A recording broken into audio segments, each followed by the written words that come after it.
નમસ્કાર દર્શક મિત્રો, એસડી ન્યૂઝ ગુજરાતી ચેનલ પર આપનું સ્વાગત છે ને હું આપની સાથે વૈશાલી પુબારુ કરીશું નજર આજના સમાચાર પર।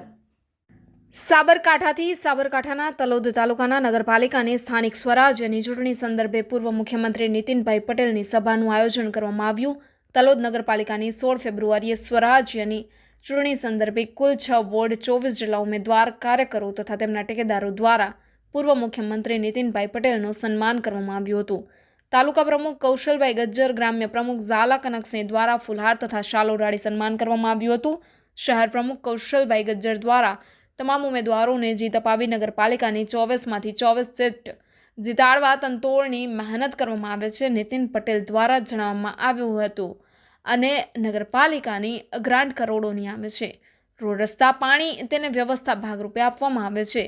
24 સીટ નગરપાલિકાને જીતી જવામાં આવે। સરકાર દ્વારા વધારાને બોનસ ગ્રાન્ટ આપવાની જાહેરાત કરવામાં આવી। તલોદના નગરપાલિકાના વોર્ડના 24 ઉમેદવાર દ્વારા નીતિન પટેલનું સ્વાગત કરવામાં આવ્યું હતું। વેપારી એસોસિએશન તથા તલોદ શહેર તથા ગામડામાંથી પધારેલા દરેક સમાજના વ્યક્તિઓએ નીતિનભાઈ પટેલનું સ્વાગત કરવામાં આવ્યું હતું।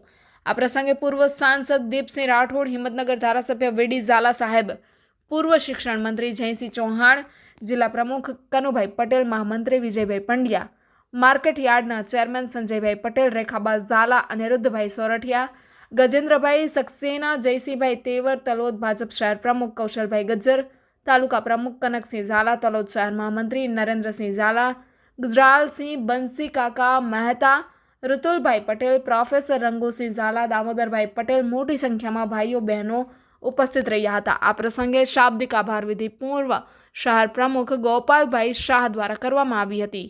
Reporter Paresh Sharma, SD news Gujarati, Talod, Sabarkantha.